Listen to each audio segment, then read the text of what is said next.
कनपुरिया 90.4 सुनो कान लगा के। तो हमारे साथ हैं डॉक्टर सोनल मिश्रा। नमस्कार, मैं हूं डॉक्टर सोनल मिश्रा। मैं consultant obs and gynae department Mariampur hospital में हूं और वहां पे मैं करीब 16-17 साल से सेवानिवृत्त हूं। आप हमें बताइए कि स्तनपान कराते समय या गर्भवती महिलाओं को किस तरह रहना चाहिए, उनको क्या क्या करना चाहिए, कौन सी टैबलेट लेनी चाहिए। देखिए, जैसे ही आपको इस बात का पता चले कि आप प्रेग्नेंट हैं या आपने गर्भावस्था का धारण किया है, तभी सबसे पहले तो आपको जाके डॉक्टर से संपर्क करना चाहिए, क्योंकि जो प्रेगनेंसी है और डिलीवरी है एक बहुत नेचुरल प्रोसेस है। डॉक्टर्स का रोल उसी समय आता है कि क्या कॉम्प्लिकेशंस हैं उनको पहले से ही वो जज कर सकें। ऐसा नहीं है जैसे हमारी किडनी फंक्शन करती है, लिवर फंक्शन करता है, हार्ट फंक्शन करता है, वैसे ही यूट्रस का काम है प्रजनन करना और डिलीवरी और प्रेगनेंसी होना। तो एक नेचुरल प्रोसेस है, बट डॉक्टर्स का रोल आता है उसमें कि क्या क्या कमियां होती हैं, क्या क्या कॉम्प्लिकेशंस होते हैं, उसमें हम लोगों को कहाँ कहाँ उस समय इंटरवीन करना है। तो जैसे ही आपको इस चीज़ का पता चलता है कि आपका पीरियड मिस हो गया है, तो आप चेक करते हैं कि प्रेगनेंसी है कि नहीं, या डॉक्टर से ही संपर्क करते हैं कि प्रेगनेंसी है कि नहीं। सबसे पहला चेकिंग हम इस चीज़ की करते हैं कि आपका हीमोग्लोबिन का क्या स्टेटस है और आपका ब्लड ग्रुप क्या है, क्योंकि हीमोग्लोबिन आपका जैसे ही ये होता है कि एक अच्छे रेंज में है, तो हमें कोई ज़रूरत नहीं है बहुत ज़्यादा टैबलेट्स देने की या सप्लीमेंट करने की। आप खान पान से ही उसको अच्छे से मेंटेन कर सकते हैं, जैसे कि हरी पत्तेदार सब्जियां हैं, पालक है, चौराई है, बथुआ है, ये सब चीज़ें जो होती हैं ये आपका हीमोग्लोबिन बढ़ाने में बहुत कारगर होती हैं। और फ्रूट्स हैं जैसे कि सेब है, अनार है, ये सब चीज़ें आपके वैसे भी हीमोग्लोबिन बढ़ाने में एक नॉर्मल इंसान को और गर्भवती महिलाओं दोनों को कारगर होती है। लेकिन गर्भावस्था में आपको हीमोग्लोबिन का थोड़ा ज़्यादा मात्रा चाहिए होता है, क्योंकि अब बच्चे को भी सप्लाई हो रहा है वहीं से, ठीक है ना। तो इसलिए हम लोग को एक लेवल हीमोग्लोबिन का 11 से ऊपर मेंटेन करना होता है, जिसकी वजह से हम उसको हीमोग्लोबिन बढ़ाने के लिए आयरन की टैबलेट सप्लीमेंट करते हैं। आयरन और फॉलिक एसिड दोनों को मिला के देते हैं, क्योंकि फॉलिक एसिड जो होता है वो आयरन का आपके पेट में अब्जॉर्प्शन बढ़ाता है, ताकि वो आयरन अच्छे से ब्लड में अब्जॉर्ब हो जाए और आपके हीमोग्लोबिन की मात्रा बढ़ जाए। क्या कुछ ऐसी समस्या है जो 4 या 5 महीने में कुछ ज़्यादा बढ़ जाती है, हीमोग्लोबिन कम हो जाता है? देखिए, हीमोग्लोबिन अगर कम हो जाएगा तो पेशेंट को अनीमिया होगा। तो क्या होगा, बच्चे का आहार कहाँ से जाएगा? बच्चे का आहार जाता है माँ से। बच्चा अपना कुछ खा नहीं सकता, बच्चा अपनी ऑक्सीजन नहीं ले सकता, सारा का सारा माँ से ब्लड फ्लो के थ्रू ऑक्सीजन और उसको खाना, न्यूट्रिशन सब माँ से जाता है। तो जो माँ का न्यूट्रिशनल स्टेटस होता है, माँ का अगर हीमोग्लोबिन अच्छा है तो बच्चे को अच्छा ऑक्सीजन मिलेगा, माँ के खान पान अच्छा है तो बच्चे को अच्छा खाना मिलेगा। तो बेसिकली माँ अपना भी पोषण कर रही है, बच्चे का भी पोषण कर रही है। तो आपको चौथे और पाँचवें महीने में उस समय क्या होता है, बच्चे की डिमांड बढ़ने लगती है, तो हीमोग्लोबिन कम होना चालू हो जाता है। तो इसलिए उस समय आपका बहुत ज़रूरी होता है कि ये जांच कराना कि उस समय हीमोग्लोबिन कितना है, और अगर 11 तक नहीं है तो ज़रूरी है कि पेशेंट को आयरन टैबलेट सप्लीमेंट लेना ही चाहिए और डॉक्टर से संपर्क भी बिल्कुल करना चाहिए। आप बताइए कि कुछ ऐसी कोई प्रॉब्लम तो नहीं होती है, या वुमेन्स को कौन सा काम करना चाहिए या नहीं करना चाहिए, किन सब चीज़ों से? प्रेगनेंसी इज़ एब्सोल्युटली, ये तो एकदम ही गलत धारणा है कि प्रेगनेंसी कोई बीमारी है। प्रेगनेंसी तो बहुत अच्छी कंडीशन है। तो सबसे हम तो कहते हैं कि हमारी फील्ड जो है बहुत हैप्पी फील्ड है। हमारे यहाँ पेशेंट्स जो होते हैं वो डिलीवरी कराने आते हैं, कोई बीमारी से नहीं आते हैं। तो वो इसमें कोई ऐसा कुछ नहीं है। आप अपना पूरा काम जो नॉर्मल करते हैं वो सब कर सकते हैं, बस थोड़ा सावधानी इसलिए रखनी चाहिए चीज़ों में, और शरीर को आराम भी बहुत देना चाहिए, क्योंकि थकावट प्रेगनेंसी में थोड़ी ज़्यादा होती है एक नॉर्मल इंसान के बदौलत।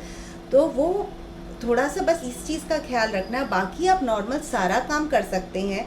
पेशेंट्स इतने आते हैं जिनका जो एग्ज़ाम दे रहे होते हैं सब कुछ, तो हम लोग तो बिल्कुल प्रमोट करते हैं कि आप साथ साथ पढ़ाई भी कीजिए, प्रेगनेंसी भी आप कंटिन्यू करिए, और पूरा काम भी करिए, बस ये थोड़ा सा आराम, दिन में करीब 2 घंटा 1 घंटा लेटना, रात में करीब 7-8 घंटे का आराम तो अनिवार्य है, वो सबको लेना ही लेना चाहिए। बाकी ऐसा कुछ नहीं है कि प्रेगनेंसी में जो आप नहीं कर सकते हैं, बस सावधानियाँ यही हैं, हर काम को बस ये सोच के करना है कि आप प्रेग्नेंट हैं तो सावधानी से करना है और कोई एक्सीडेंट से बचना है। मतलब घर में कोई एक्सीडेंट हो जाए या बाहर कोई ज़्यादा मतलब फालतू में बाहर निकलना नहीं है। मतलब जो नॉर्मल आप घर गृहस्थी का काम कर रहे हैं, बस सावधानी से करना, और कुछ इसमें एक्स्ट्रा नहीं है कि प्रेगनेंसी में कोई आपको रिस्ट्रिक्शन है काम आगे मैम डिलीवरी के बाद क्या करना चाहिए? देखिए डिलीवरी के बाद डिलीवरी के बाद एक बार तो जब तक प्रेग्नेंट होता है तो माँ से आहार बन के बच्चे को जाता रहता है। डिलीवरी के बाद माँ का आहार जो है और 1.5 गुना बढ़ाना पड़ता है, क्योंकि अब वो बच्चा काफ़ी बड़ा है और माँ की दूध से ही उसको पूरा आहार मिलना है। डिलीवरी के बाद हम लोग 6 महीने तक बच्चे को सिवाय माँ के दूध के कुछ भी नहीं देना चाहिए, क्योंकि वही प्राकृतिक रूप से बना हुआ है बच्चे को पूरा पोषण देने के लिए।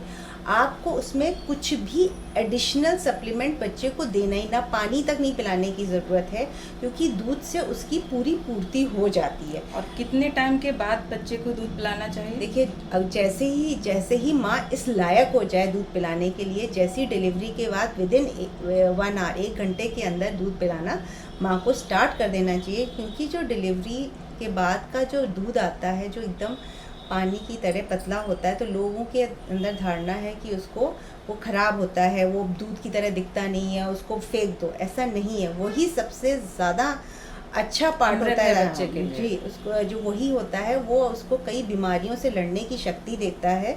तो वो 3 दिन तक उसी तरह का तरल पदार्थ जैसा एकदम दूध निकलता है, फिर उसका रूप चेंज हो जाता है 2-3 दिन के बाद, वही पिलाना है। और लोगों को लगता है कि अभी दूध कम आ रहा है, थोड़ा मतलब दूध, हम काफ़ी पेशेंट से कह रहे हैं मैडम दूध कम आता है, ऊपर से पाउडर कोई दे दें या गाय का दूध दे दें या भैंस का दूध दे दें, ऐसा कुछ नहीं है। ये बात सिर्फ इतनी है कि आप दूध जितना पिलाएंगे बच्चे को, प्राकृतिक रूप से उतना ही दूध उत्पन्न होता ही रहेगा आपका। वो एक साइकिल होती है, जैसे ही बच्चा फीड करता है वो आपका उतना ही हार्मोन्स और सिक्रीट होते हैं, दूध और बनता है, फिर आप फिर फीड कराएंगे, फिर दूध बनता रहेगा, वो नहीं स्टॉप। लेकिन जहाँ माँओं के अंदर ये धारणा हो जाती है कि हम ऊपर का दूध थोड़ा सा देने लगे, वहीं दूध की मात्रा कम होने लगती है। तो दूध तो अपने आप से बनेगा, लेकिन ये है कि माँ का उस समय ख्याल करना और ज़्यादा आवश्यक है। और माँ को जो खाना है, जो कैलोरीज उसको प्रेगनेंसी में दी जाती हैं, उससे 1.5 गुना बढ़ानी पड़ेगी कैलोरीज। उनको अपना भी ध्यान रखना, हाँ, बहुत ज़्यादा ध्यान रखना पड़ेगा। और इस समय उनका खान पान और बढ़ाना पड़ेगा, क्योंकि जो दूध बनने की प्रक्रिया होती है उसके लिए बहुत ज़्यादा मात्रा में कैलोरीज चाहिए होती हैं, क्योंकि अब बच्चे का पूरा आहार माँ से ही बन के आ रहा है। आगे फिर आप और कुछ कहना चाहेंगी? देखिए मैं तो ये मेरे तो ऐसी फील्ड है कि हमारे यहाँ तो हमारे यहाँ तो ऐसा ही है कि बहुत ही अच्छा लगता है कि पेशेंट्स जो होते हैं हम लोग के यहाँ खुशखबरी लेकर ही आते हैं और अच्छी अच्छी खुशखबरी लेकर जाते हैं। हम लोग को बस इतना ही देखना होता है कि वो सब कुछ अच्छे से हंसी खुशी सब हो जाए, और इन चीज़ों के लिए एजुकेट करना होता है। जो कुछ पुरानी भ्रांतियाँ हैं, जैसे लोग कहते हैं कि बच्चे को शहद चटा दो, बच्चे को पानी पिलाओ, प्यासा है बच्चा, ऐसा कोई ज़रूरत नहीं है। बच्चे को सिर्फ घरेलू नुस्खे होते हैं कि आपको चीनी का घोल कुछ चीज़ें बहुत अच्छे होते हैं जो हम लोग को ये है कि जो कुछ लेना है माँ को और बच्चे को, वो सब डॉक्टर्स के परामर्श में लेना चाहिए, अपने आप से कुछ नहीं लेना चाहिए। क्योंकि बहुत लोग 9वें महीने में आ जाते हैं कि अब पोछा लगवाएं, पेशेंट को घी पिलवाएं ताकि नॉर्मल डिलीवरी हो जाए, कौन से, तो ऐसा नहीं। नॉर्मल डिलीवरी एक नॉर्मल प्रक्रिया होती है, सब कुछ नॉर्मल है। सदियों से नॉर्मल डिलीवरियाँ होती हैं, ये डॉक्टर की भी ज़रूरत नहीं है, दाइयों की भी ज़रूरत नहीं है। नॉर्मल डिलीवरी एक नेचुरल प्रोसेस है, वो हो जाएगा। डॉक्टर्स का काम ये है कि वो कॉम्प्लिकेशन को भांप लें कि कब कॉम्प्लिकेटेड हो रही है डिलीवरी या कब कोई प्रेगनेंसी में कॉम्प्लिकेशन है, उस समय उचित एक्शन लेना है ताकि माँ, चच्चा और बच्चा दोनों सुरक्षित बना रहे बस। और बस यही है कि जब जैसे हंसी खुशी वो आते हैं, बस वैसे ही हंसी खुशी बच्चा लेके स्वस्थ माँ और स्वस्थ बच्चा हमारे यहाँ से जाए। हमारा बस एक यही उद्देश्य रहता है। तो हमारे साथ थी डॉक्टर सोनल मिश्रा, स्वास्थ्य संकल्प पे। Kanpuriya 90.0 सुनो कान